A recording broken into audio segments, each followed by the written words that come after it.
Alisha Holland is Associate Professor in the Harvard Department of Government. Welcome, Alisha. Thank you so much, June. It's wonderful to be here. I understand there's some very interesting elections coming up in Ecuador on April 11th. What can you tell us about the candidates? Can you tell us a bit about the candidates? Sure. So already this has been an exciting election because Ecuador uses a two-round system for its presidential election. So we already had the first round in February, which featured a very divided field and a close fight for the second place spot. So the top two candidates go on into the final round, which, as June said, is going to be on April 11th. And the first place candidate was relatively clear. His name is Andres Arauz, and he is perceived as sort of the successor to Ecuador's very popular president, Rafael Correa, who governed the country from 2011 till 2014. So Arauz is the protege of Correa. He was the central bank head under Correa and closely aligned with the sort of populist movement that drew a lot of support in Ecuador in the late 2000s. And then the second place slot went to Guillermo Lasso, who is a former banker, perceived very much as part of the, quote, neoliberal right of the country. He's already run for president 3 times in the past and associated with a certain financial elite and more conservative macroeconomic policy.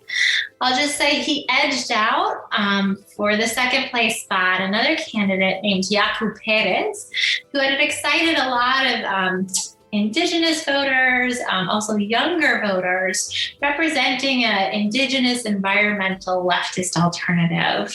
And he lost by, just 0.04% of the vote to make it into the second round. And that really is casting a shadow on everything that's going to happen in April. I understand that he and his party are calling for a boycott of the elections. Is that a real thing, and what difference will it make? That's a great question, June. So since the National Electoral Council stopped a recount of the vote, Yaku Perez has been denouncing fraud in the election system and, as June said, calling for a boycott or for voters to spoil their ballots in the April election. I think it's very clear what effect that's going to have. I mean, already in such a polarizing set of candidates, there are many voters who feel like they don't want to support either option. And so I think it is the case that we will see a lot of blank ballots or null ballots cast purely out of the dissatisfaction with what's perceived as sort of a continuation of the past. Correa has been accused of massive corruption and in many circles seen as sort of betraying also, a sort of leftist, more social movement oriented part of the Ecuadorian political scene. And on the other hand, have a candidate who really represents a pretty traditional right-wing alternative. And so for many voters, those just aren't attractive candidates. And I think there'll be a lot of null votes and blank votes. And Perez, really does command an important part of the electorate. He garnered almost 20% of the votes. Probably not everybody who voted for him is going to spoil their ballot, but it's quite possible that we will see a lot of spoiled ballots. It's unclear, though, who those ballots would have gone to, given that most of Perez's supporters don't like either candidate. And that's the real question where, removing those votes, if everybody voted, to spoil their ballot, it's not clear who that swings the election towards. Now, you talked about Arauz as being the Correísta candidate. Lenin Moreno was also seen as a Correísta candidate, and he surprised a lot of people with his independence. So do you really expect that Arauz will be a Correísta president, or can we expect some surprises and differences there too? It's a fabulous question. So on the one hand, both Lenin Moreno and Andres Arauz are facing the same structural challenge, which is right now, oil prices are low. Ecuador has an enormous debt left behind by Correa. And there simply isn't the sort of fiscal space to implement the types of policies that Correa advocated. So in the case of Moreno, he came to office and quickly realized that, the national coffers were empty, and Correa had sold a lot of the future oil exports to China as repayment on loans. And so he really didn't have money to implement the sorts of leftist social policies that he had ran on, and found himself needing to renegotiate Ecuador's debt with the IMF. Now, that fiscal circumstance really hasn't changed, and in some ways has gotten worse due to the global pandemic that's hit Ecuador's economy and public health system very hard. So even though Arauz is promising, really important social measures, like he's told, every family will get, an $1,000 check, and he's going to reinstate support for public universities that Moreno had tried to cut, and expand social programs, including free internet for students and teachers. He's made a lot of big social promises. But at the end of the day, the question still is, how do you pay for those programs? And so in that case, we might see Arauz forced to pivot, much like Moreno was. Mm-hmm. So on the one hand, the structural circumstance is the same. On the other hand, obviously, Lasso and Arauz Moreno and Arauz are different candidates. So Moreno always was a little bit apart from Correa's sort of central group. And I think part of what happened when Moreno came to power is it was in the middle of a giant corruption scandal where he realized just how dirty, in particular, the sort of vice president Jorge Glass and his inner circle had been within the Correa administration. And that created a powerful backlash to break with that segment of Correa's movement and to prosecute people like Jorge Glass. Now, Arauz is a little bit more in the sort of economic policy team of Correa. And now many of the corruption accusations have, already been processed. And so that dynamic is a little bit different. But it's still very complicated trying to negotiate Correa's legacy, because even though, much of his his period in government is warmly remembered, infrastructure expansions, major social programs, it's also true that the sort of corruption accusations and the sense that, the current fiscal state is due to his mismanagement is really powerful. And I think that's made it difficult for Arauz to figure out how close he wants to be to Correa, and how much he's going to promise to continue Correa's legacy. Mm-hmm. You've given us some insight into Arauz's social vision and promises. What would Lasso's social vision look like going into a situation in which there are consequences from the pandemic, both in terms of health, economy, socially? Mm-hmm.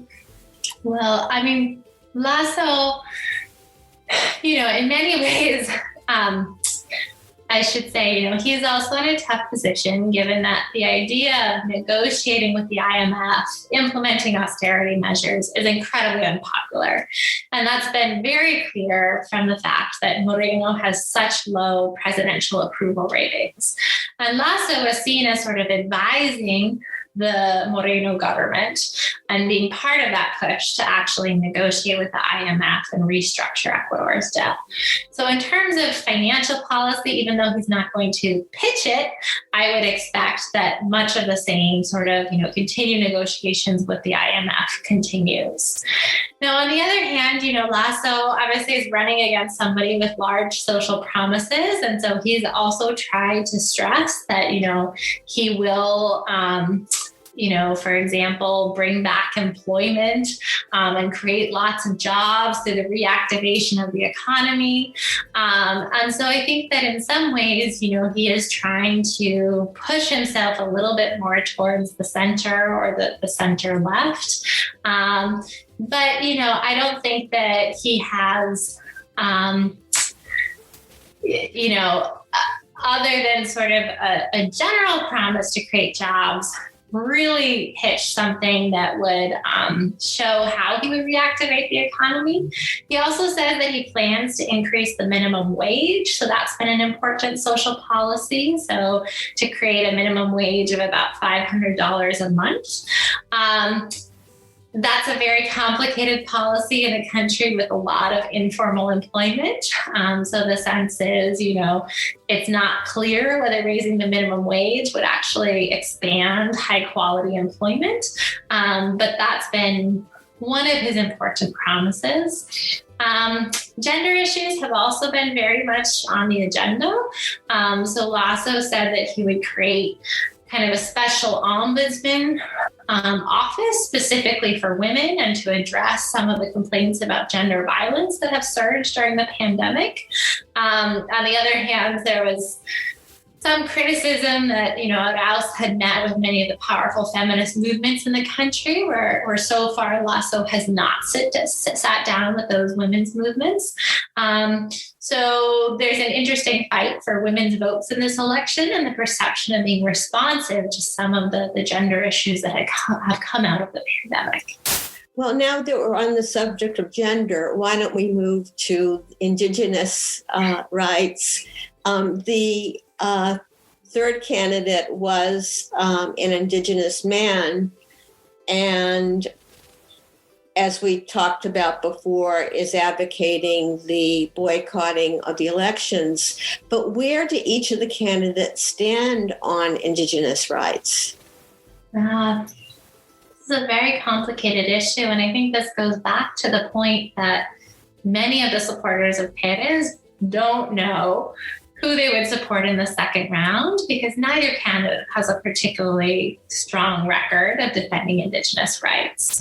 So on Arauz's side, the concern is that, much like Correa, he will prioritize the economic development of the country, even if that means pursuing extractivist policies to the detriment of Indigenous groups. So Correa famously fought with Pachacutec and opened up drilling in the Yasuni National Reserve. So those were policies that, very much were seen as going against many Indigenous interests. And so many, I think, Indigenous movements are rightly skeptical that Arauz would change the policies that Correa pursued and really defend their interests. On the other hand, Lasso is also a very complicated figure. So on the one hand, he is associated with right-wing kind of conservative banking policies that conflict with the social vision that's pushed by at least the more left-wing parts of Pachacutec and the Indigenous movement.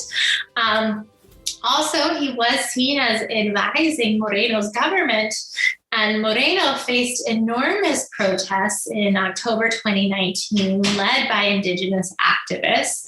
And those protests were met with repression. And so the sense is that Lasso also has a bit of blood on his hands for the way that he responded to Indigenous activism. And so I think there's a great deal of skepticism about backing Lasso. I should say Perez in the 2017 election actually supported Lasso's candidacy over Moreno's. And so that alliance is possible, but I think in this election, Perez and Pachacutec have been much more cautious. And as we've talked about, aren't going to endorse either candidate, at least as far as we've seen. When I think about Ecuador, I think of a country that's highly divided in terms of regions. How do you expect that's going to play out in the upcoming election? That's a great question, June. And I think, this was also one of the reasons that many people were skeptical that Lasso had even made it into the second round. So Lasso's vote base is really concentrated in the major urban areas. So he basically won Pichincha, the sort of province that contains Quito. He didn't even win Guayaquil, which is thought to be the main sort of financial and banking center. And so in a certain sense, he has very concentrated blocks of support. That's also where a lot of voters are. So it's not an impossible electoral calculus. In contrast, Perez won many of the more heavily indigenous parts of the country. And so I think there's a real question about how those areas are going to vote in the second round. Do you see Ecuador as being still divided between anti-Correa and pro-Correa, or have other issues come to the forefront which divide the nation? So I think there still is a big division around Correa's legacy. On the other hand, I would interpret the results from the first round as part of an attempt to move beyond a simple Correa, anti-Correa division. So both in terms of Perez making inroads for an indigenous environmentalist left, and then also we haven't talked about the fourth place candidate, was Javier Hervas, who is running on a sort of social democratic ticket. And both Perez and Hervas, I think, really represented an attempt to create a sort of anti-Correa but leftist vision that would move beyond this cleavage that had formed around Correa. So I think there's an appetite to go beyond the sort of division around Correa and really confront some of Ecuador's economic and social problems. But, the second round, because of the candidates that made it into the runoff, looks a lot like a Correa versus anti-Correa contest yet again. So one of these guys is going to be elected. What are the principal challenges which they are going to be facing? So both of them, I think, have a really tough road ahead. We've already talked about the fact that Ecuador is in really tough economic straits. That preceded the global pandemic, but the pandemic has hit the country really hard. Ecuador depends heavily on tourism, which even in the best case scenarios of vaccination probably is going to be slow to return. So it's going to have a very tough economic recovery that's going to constrain the fiscal space available to launch large social programs that, many citizens are demanding. At the same point, I think many students have lost, a year of education, and the sort of inequalities in the education system are something both candidates are aware of. And yet the capacity to actually address some of those inequities, I think, is pretty limited. Likewise, promises to create jobs are, difficult to implement in practice. Economic recovery often comes faster than the jobs recovery. And so I think Ecuador is going to see very high rates of unemployment for some time to come. Unemployment was over 30% in December. And I think that's going to be slow to fall. And even if a candidate is able at the presidential level to sort of overcome the Korea, anti-Korea divide, that tension is very present in the National Assembly. And so in terms of building coalitions and passing legislation, both candidates will have a difficult time navigating Congress. So I think that also is going to complicate whatever social policy initiatives go forward in the future. Do you have any sense of which of the two candidates would be more likely to be able to make effective coalitions?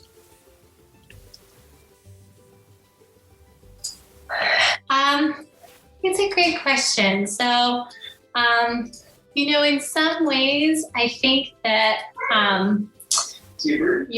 Arauz has a larger bloc in the National Assembly and might be able to build, more effective governing coalitions.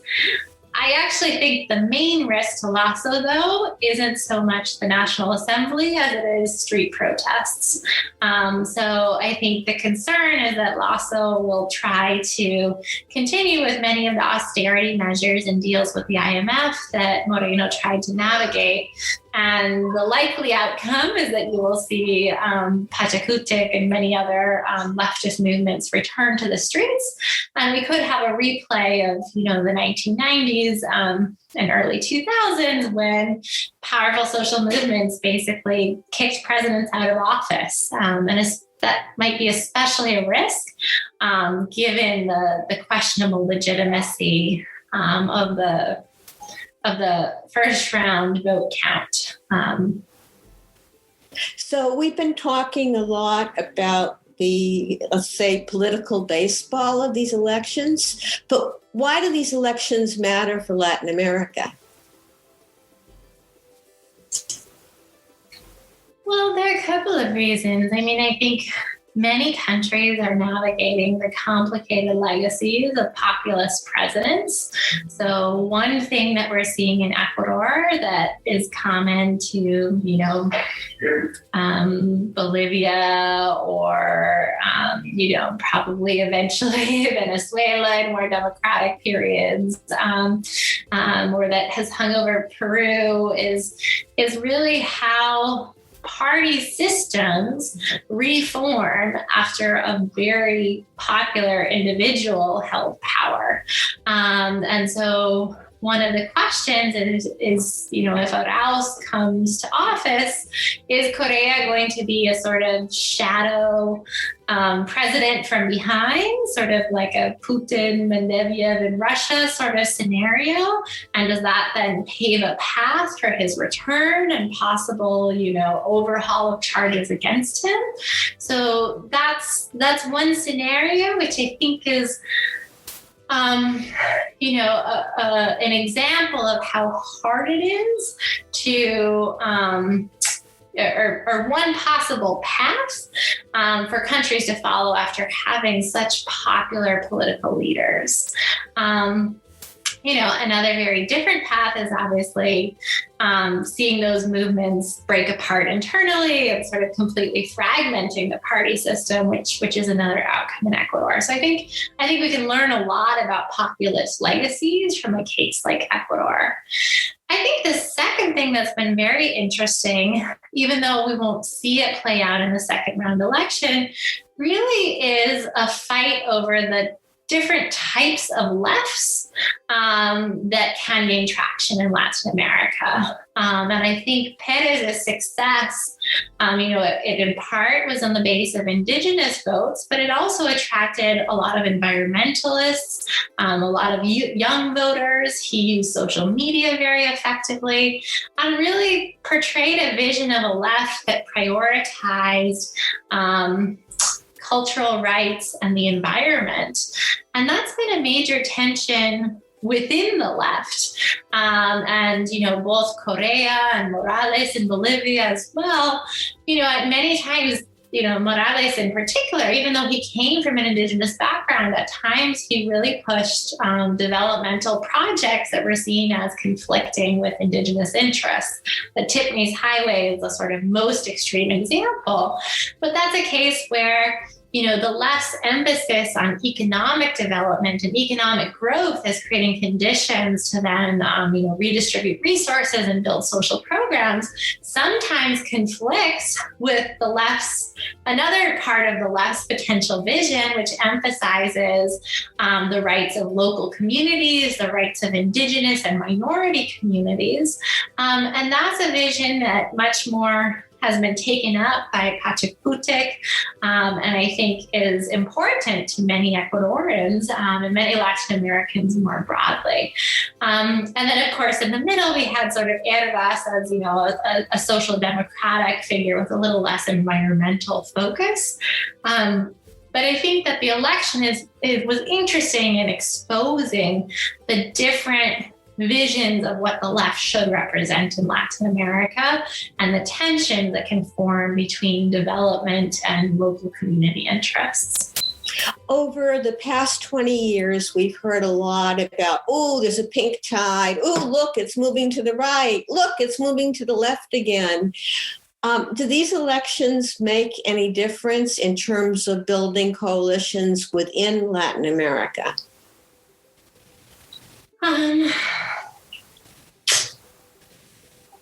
It's an interesting question. I mean, I think that, it's possible that if Arauz comes back to power, you'll see stronger coalitions, or you could say continued coalitions with, partners in Bolivia, and a certain sense of, a continued leftist vision for Latin America. On the other hand, I think in some ways, I think the pink tide and the right reversal, we're seeing a standard sort of alternation of power. That does fragment some of the unity in terms of, a block of leftist governments. But I think it also shows, a certain degree of healthy democracy that, is shifting between these different political visions. I think that, obviously the pandemic is hanging over everything, and it'll be interesting to see what the sort of medium-term political consequences of that are. Whether voters turn more to leftist options in terms of, continued promises of social support and economic recovery. On the other hand, these are very complicated times financially, and so it's possible to see voters head back to, right-wing or center-right candidates who promise sound economic management. And that could create a block for candidates more with a profile like Lasso's, who, are entering the stage with a promise to, essentially get Latin American countries out of what could be pretty complicated financial times. If you had some tea leaves right there before you, what do you think is going to happen on April 11th, and how should we read the signs?